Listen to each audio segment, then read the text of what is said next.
Friends, कई बार आपने observe किया होगा या आपके साथ भी हुआ होगा कि किसी बिजनेस में इन्वेस्ट करते ही स्टॉक में गिरावट स्टार्ट हो जाती है या वो लंबे कंसोलिडेशन में चला जाता है। एंड उसके पीछे के जो मेन रीजंस होते हैं वो ये कि करेक्शन के बावजूद भी कंपनी अपने हाई पीई पर ट्रेड कर रही होती है। दूसरा रीजन ये हो सकता है कि स्टॉक ने रिसेंट में मेगा अपरन लिया हो एंड आपके एंटर करने पर उसमें प्रॉफिट बुकिंग स्टार्ट हो गई हो। एंड उसके बाद एक और जो मेजर रीजन होता है वो ये कि उस पर्टिकुलर कंपनी के sales and net profits flat हो जाते हैं अगले कुछ क्वार्टर्स के लिए, क्योंकि उनमें नियर टर्म के ग्रोथ के ट्रिगर्स ही मिसिंग होते हैं। तो नमस्कार, कैपिटल एंड गेन्स में मैं सुशील देवल आपका स्वागत करता हूं। तो आज बात करेंगे हम कुछ ऐसी कंपनीज पर जो लॉन्ग टर्म के लिए परफेक्ट बिजनेस तो हैं ही, लेकिन उनमें नियर टर्म में भी अच्छी ग्रोथ देखने को मिल सकती है। इस पर्पस को अचीव करने के लिए हमने आज की कंपनीज को शॉर्टलिस्ट करने के लिए जो क्राइटेरिया फिक्स किया है वो ये कि वो कंपनीज हाई ग्रोथ हो। सेकंड ये है कि वो कंपनी अपने हाई से करेक्टेड हो सो दैट नियर टर्म में प्रॉफिट बुकिंग ना हो। उसके बाद पीई लो हो एंड इसके साथ साथ हाई कैपेक्स भी हो रहा हो। फ्रेंड्स, कैपेक्स को देखना इसलिए इंपॉर्टेंट है क्योंकि कैपेक्स के कंप्लीट होते ही कंपनीज के सेल्स एंड प्रॉफिट में अच्छी ग्रोथ देखने को मिलती है, जिससे फर्दर स्टॉक प्राइस में ग्रोथ देखने को मिलती है। फ्रेंड्स, इन कंपनीज के स्टॉक प्राइस में बड़ी ग्रोथ देखने को कब मिलेगी, उसके लिए इन कंपनीज के कैपेक्स डिटेल्स जो मैं आपसे शेयर करूंगा उसे ध्यान से जरूर देखिएगा। नहीं तो होता क्या है कि हम किसी कंपनी में एंटर तो कर जाते हैं, फिर परेशान होने लगते हैं कि स्टॉक प्राइस ऊपर क्यों नहीं जा रहा। जो भी स्टॉक्स आपके साथ डिस्कस किए जाएंगे उनमें एंट्री के लेवल्स भी हम आपसे शेयर करेंगे। फ्रेंड्स, इस तरह के कंटेंट को आप तक लाने में काफ़ी मेहनत लगती है। अप्रिशिएट करने के लिए आप वीडियो को लाइक जरूर करें एंड अगर चैनल को सब्सक्राइब नहीं किया है आई रिक्वेस्ट कि आप चैनल को भी सब्सक्राइब कर लें। मैं सेबी रजिस्टर्ड एडवाइजर नहीं हूं, इसलिए वीडियो सिर्फ एजुकेशनल पर्पस के लिए है। इन्वेस्ट करने से पहले खुद का एनालिसिस जरूर करें। फर्स्ट कंपनी केमिकल सेक्टर से है एंड ग्लोबल लीडर है सोडा ऐश की, जिसका use glass manufacturing, detergents, industrial and metallurgy, food industry and most important इसका यूज लिथियम आयन बैटरी में होता है for manufacturing of lithium carbonate. इससे कंपनी 52% रेवेन्यू जनरेट करती है। उसके बाद कंपनी बाइकार्बोनेट एंड सॉल्ट के बिजनेस में भी है। इलेक्ट्रिक व्हीकल्स के लिथियम आयन बैटरीज की डिमांड बढ़ने के कारण एंड बाकी प्रोडक्ट्स के यूटिलाइजेशन के कारण इस कंपनी में जबरदस्त ग्रोथ देखने को मिल रही है एंड इस ग्लोबल डिमांड की सप्लाई को फुलफिल करने के लिए कंपनी ह्यूज कैपेक्स कर रही है। तो यहां आप देख सकते हैं कि मार्च 23 तक कंपनी ने 2100 करोड़ स्पेंड कर दिया है या कमिट कर दिया है एंड इस फाइनेंशियल ईयर में जाने की मार्च 24 में 800 करोड़ का कैपेक्स अंडर प्रोग्रेस है।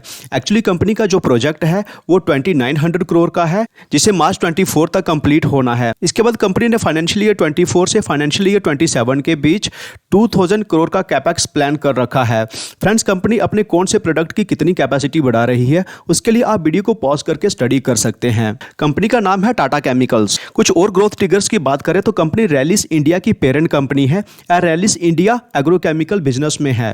दूसरा, कंपनी के सॉल्ट बिजनेस के लिए एक बड़ा क्लाइंट अपने ही ग्रुप से है एंड वो है टाटा कंज्यूमर। कंपनी की ग्लोबल स्ट्रेटेजिक प्रायोरिटीज को आप यहां स्टडी कर सकते हैं। कुछ इंपॉर्टेंट रेशियोज एंड नंबर्स की बात करें तो कंपनी की मार्केट कैप 24,717 करोड़ है। स्टॉक का पीई सिर्फ 10.6 है, जबकि इंडस्ट्री पीई 28.6 है। रिटर्न ऑन कैपिटल एम्प्लॉयड है 12.3% एंड रिटर्न ऑन इक्विटी भी 12.3% है। डेट है कंपनी पर 6,296 करोड़ एंड इसके साथ डेट टू इक्विटी बनती है 0.32। मैनेजमेंट ने अपनी कॉन कॉल में बताया है कि इसी फाइनेंशियल ईयर में 200 से 250 मिलियन डॉलर जाने की अप्रॉक्सीमेट 2000 करोड़ का डेट पे कर देगी, क्योंकि कंपनी कैश रिच है। डेट पे करने से कंपनी के इंटरेस्ट कॉस्ट कम हो जाएगी, जिससे फर्दर कंपनी के नेट प्रॉफिट बढ़ेंगे। क्विक रेशो 1.15 है, करंट रेशो 1.66 है जो दोनों ही कंफर्टेबल जोन में है एंड रिटर्न ऑन एसेट 7.11% है जो कि एक्सीलेंट है। कंपनी पर टाटा ग्रुप की पेरेंटेज है एंड ह्यूज कैपेक्स भी अंडर प्रोग्रेस है, इसलिए इस कंपनी को आपको अपने रडार में जरूर रखना है। एंड एजुकेशनल पर्पस के लिए मैं बताना चाहता हूं कि 950 के प्राइस पर आप कुछ क्वांटिटीज ऐड भी कर सकते हैं। फ्रेंड्स, आप फाइन ऑर्गेनिक्स को भी कंसीडर कर सकते हैं, वो हाई ग्रोथ होने के बावजूद लो वैल्यूएशन पर अवेलेबल भी है। सेकंड कंपनी फुटवियर सेगमेंट से है। Company low, mid and premium footwear segment में ऑपरेट करती है एंड स्पेशली ये एस्पिरेशनल कंज्यूमर सेगमेंट को टारगेट करती है। फ्रेंड्स, ये कंपनी कैसे पूरी फुटवियर इंडस्ट्री को आउट परफॉर्म कर रही है इस पर हमने कंप्लीट वीडियो बनाया है, वीडियो लिंक डिस्क्रिप्शन में है। शॉर्ट में अगर बताएं तो ये कंपनी इंडस्ट्री में सबसे ज्यादा ऑपरेटिंग प्रॉफिट मार्जिन्स मेंटेन कर रही है, दैट इज 33.5%। दूसरा रीजन ये है कि कंपनी की रेवेन्यू में मेजर कंट्रीब्यूशन वुमेन सेगमेंट से आता है, दैट इज 40%। फ्रेंड्स, जो वुमेन फुटवियर सेगमेंट है इसमें फ्यूचर ग्रोथ के एस्टिमेट 20% के CAGR से हैं अप टू 2030, जबकि ओवरऑल फुटवियर इंडस्ट्री के ग्रोथ एस्टिमेट्स सिर्फ 14% है। इसलिए जो वीडियो हमने डिस्क्रिप्शन में डाला है वो पूरी फुटवियर इंडस्ट्री पर आई ओपनिंग वीडियो है। आप जरूर एक बार उस वीडियो को देखें। कंपनी का नाम है मेट्रो ब्रांड्स। कैपेक्स की बात करें तो इंडिया में स्पोर्ट्स एंड एथलीजर सेगमेंट में हो रही मैसिव ग्रोथ को ध्यान में रखकर कंपनी ने क्रेवाटेक्स लिमिटेड में मेजॉरिटी स्टेक एक्वायर किया है। क्रेवाटेक्स के पास फीला ब्रांड्स के एक्सक्लूसिव लाइसेंस है, जिसके अकॉर्डिंग क्रेवाटेक्स फीला के बिजनेस को UK, Ireland, middle east and north America में रन करता है। इसके साथ क्रेवाटेक्स के पास प्रोलिन एंड बेंट्स नाम के ब्रांड्स भी हैं। क्रेवाटेक्स के एक्विजिशन के साथ ही कंपनी की presence sports and athleisure segment में भी हो जाएगी। क्रेवाटेक्स का एक्विजिशन कंप्लीट हो चुका है, इसलिए अब मेट्रो ब्रांड्स की रेवेन्यू में अप्रॉक्सीमेट 600 करोड़ एनुअली क्रेवाटेक्स से आएगा। कुछ इंपॉर्टेंट रेशियोज एंड नंबर्स की बात करें तो कंपनी की मार्केट कैप है 24,894, स्टॉक का पीई है 68.8, लेकिन इंडस्ट्री पीई है 82.4। देखने में ये पीई ज़्यादा लग रहा है, लेकिन इंडस्ट्री पीई के कंपैरिजन में कम है। रिटर्न ऑन कैपिटल एम्प्लॉयड है 19.9%, रिटर्न ऑन इक्विटी है 20.2%। डेट है कंपनी पर 805 crore and debt to equity है 0.56, जो कि कंफर्टेबल जोन में है। Operating profit margin company maintain कर रही है 33.5% एंड ये पूरी फुटवियर इंडस्ट्री में सबसे ज़्यादा ऑपरेटिंग प्रॉफिट मार्जिन्स हैं। क्विक रेशियो है 2.05, करंट रेशियो है 3.28। ये दोनों ही जबरदस्त हैं। रिटर्न ऑन एसेट्स है 10.8%, जो कि एक्सीलेंट है। कंपनी इंडस्ट्री में बेस्ट है। एजुकेशनल पर्पस के लिए मैं बताना चाहता हूं कि 850 के अराउंड कुछ क्वांटिटीज ऐड की जा सकती हैं। आज की थर्ड कंपनी हमारी बैंकिंग सेक्टर से है। कंपनी का नाम है फेडरल बैंक। इस बैंक में ज़ीरोधा ब्रोकिंग एंड जुजुनवाला फैमिली का भी इन्वेस्टमेंट है। जो मेन रीजन है इस बैंक को सिलेक्ट करने का वो ये कि ये बैंक नियो बैंकिंग पर काफ़ी फोकस कर रहा है। नियो बैंक्स वो बैंक्स होते हैं जो बिना फिजिकल ब्रांचेस के ऑपरेट करते हैं। बैंक आज अपने 80% अकाउंट्स डिजिटल ओपन कर रहा है, जबकि बाकी बैंक्स नियो बैंकिंग को अडॉप्ट करने के प्रोसेस में हैं। कंपनी का कंप्लीट फिनटेक स्ट्रक्चर आपकी स्क्रीन पर है। कुछ रेशोज जो बैंकिंग स्टॉक्स में देखना सबसे ज़्यादा इंपॉर्टेंट होती हैं, उसमें सबसे फर्स्ट है रिटर्न ऑन एसेट्स। एक साल पहले रिटर्न ऑन एसेट्स थे 1.03 एंड लास्ट क्वार्टर में हो गए हैं 1.45, जो कि एक्सीलेंट है। रिटर्न ऑन इक्विटी की बात करें तो एक साल पहले थी 11.93, जो कि अब हो गया है 17.48, जो कि एक्सीलेंट है। उसके बाद नेट इंटरेस्ट मार्जिन की बात करें तो एक साल पहले 3.16 थे, जो कि अब बढ़कर 3.31 हो गए हैं। किसी भी बैंक में उसके एनपीए का बढ़ना उसकी बर्बादी का सबसे बड़ा कारण होता है। फेडरल बैंक के केस में देखें तो एक साल पहले जो नेट एनपीए था वो 0.96 था, अब रह गया है 0.69, जो कि एकदम कंफर्टेबल जोन में है।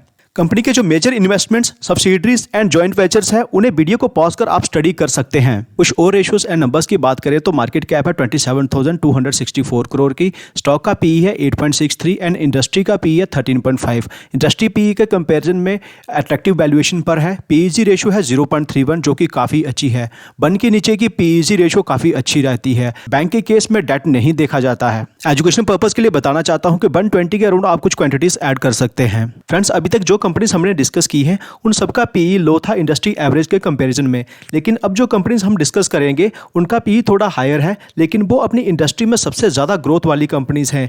जिस पेस पर वो ग्रो कर रही हैं, या तो नेक्स्ट 2 क्वार्टर्स में उनका पीई ड्रास्टिकली नीचे आएगा, नहीं तो उनका स्टॉक प्राइस ऊपर जाएगा, क्योंकि इन कंपनीज के नेट प्रॉफिट्स ज़बरदस्त बढ़ रहे हैं। फ्रेंड्स, इस टाइम पर काफ़ी सारी कंपनीज अपने बॉटम से 15 to 20% के अराउंड अपरन दिखा चुकी हैं, इसलिए हम जो लेवल आपको बताएंगे कोशिश करिए कि उन्हीं लेवल्स पर आप एंट्री करें। फोर्थ कंपनी ईवी इंडस्ट्री से है, जो conventional and micro hybrid Motors, differential assemblies, EV traction Motors की कैटेगरी में ऑपरेट करती है। कंपनी अपने सेगमेंट में ग्लोबल लीडर है एंड कंपनी का नाम है सोना कोमस्टार। कैपेक्स की बात करें तो कंपनी ने इंडिया में अपने सेकेंड लार्जेस्ट प्लांट का पुणे में इनॉग्रेशन किया है 1 मंथ पहले, एंड इसके लिए कंपनी ने 231 करोड़ का कैपेक्स किया है, जिससे नेक्स्ट 1 से 2 क्वार्टर में ही इस प्लांट से रेवेन्यू आना स्टार्ट हो जाएगी। दूसरा, ईवी इंडस्ट्री से कंपनी के पास बड़ी ऑर्डर बुक होने के कारण कंपनी ने 1000 करोड़ का कैपेक्स प्लान किया है एंड इस कैपेक्स को बाय फाइनेंशियल ईयर 24 तक कंप्लीट करना है। सोना कोमस्टार ने सर्बिया बेस्ड कंपनी नोवेलिक में 54% मेजॉरिटी स्टेक खरीदने के लिए एग्रीमेंट साइन किया है एंड इसके लिए कंपनी अप्रॉक्सीमेट 3300 करोड़ इन्वेस्ट करेगी। कंपनी जो सॉल्यूशंस प्रोवाइड करती है उसमें है ADAS solutions, encore embedded engineering, radar platforms, radar solutions. Company के कुछ products and solutions KPIT and Tata Elxsi जैसी हैं एंड कुछ प्रोडक्ट्स एंड सॉल्यूशंस एकदम डिफरेंट हैं। नोवेलिक प्रॉफिट मेकिंग कंपनी है जो सोना कोमस्टार को इनऑर्गेनिकली ग्रो करने में हेल्प करेगी। कुछ इंपॉर्टेंट रेशियोज एंड नंबर्स की बात करें तो मार्केट कैप है 31,782 करोड़, स्टॉक का पी है 79.9, इंडस्ट्री पी 20.4 जो है ये सिर्फ ऑटोमोबाइल इंडस्ट्री का है, लेकिन अगर ईवी इंडस्ट्री का देखें तो उसका पी 75 के अराउंड है। रिटर्न ऑन कैपिटल एम्प्लॉयड 22.4 है, रिटर्न ऑन इक्विटी 18.6 है, दोनों ही एक्सीलेंट है। डेट है कंपनी पर 295 करोड़ का एंड डेट टू इक्विटी है 0.13, means company almost debt free है। ऑपरेटिंग प्रॉफिट मार्जिन भी कंपनी जबरदस्त मेंटेन कर रही है 25.4%। क्विक रेशियो 1.78 है, करंट रेशियो 2.36, दोनों ही अच्छी हैं। रिटर्न ऑन एसेट्स 14.1 है जो कि अमेजिंग है। एजुकेशनल पर्पस के लिए बताना चाहता हूं कि 480 के प्राइस पर आप कुछ क्वांटिटीज ऐड कर सकते हैं। फिफ्थ कंपनी भी केमिकल सेक्टर से है जो performance chemicals, pharma and agro intermediates and FMCG chemicals में ऑपरेट करती है। कंपनी कुछ प्रोडक्ट्स में वर्ल्ड एंड इंडिया में नंबर 1 है, जैसे कि MEHQ, VHA, ascorbyl palmitate, four methoxy acetophenone and anisole. And कुछ प्रोडक्ट्स में वर्ल्ड में नंबर 2 है एंड इंडिया में नंबर 1 है। आई सजेस्ट कि आप वीडियो को पॉज कर स्टडी कर लें। कैपेक्स की बात करें तो कंपनी ने फाइनेंशियल 23 के फर्स्ट 9 मंथ्स में 105 करोड़ का कैपेक्स किया है। उसके बाद क्लीन फिनो केमिकल लिमिटेड का कंस्ट्रक्शन वर्क भी ऑन ट्रैक है।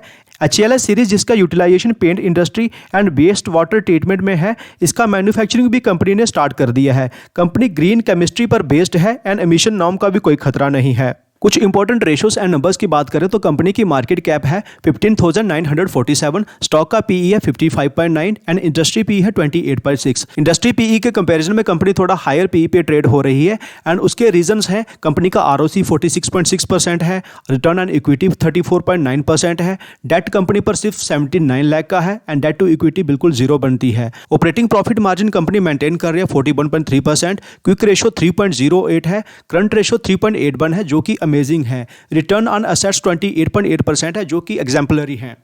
एजुकेशनल पर्पस के लिए मैं बताना चाहता हूं कि 1380 के अराउंड आप कुछ क्वांटिटीज ऐड कर सकते हैं। फ्रेंड्स, 5 में से 4 कंपनीज ऐसी हैं जिन पर हमने कई बार डिस्कशन किया हुआ है। आई होप इनमें से कुछ कंपनीज आपके पोर्टफोलियो में भी जरूर होंगी। वीडियो को अगर आपने यहां तक देख लिया है, आई होप कि वीडियो को आपने लाइक कर दिया होगा एंड चैनल को भी आपने सब्सक्राइब कर दिया होगा। तो कैसा लगा आज का वीडियो कमेंट सेक्शन में बताइएगा। मिलते हैं आपसे अगले वीडियो में। Take care.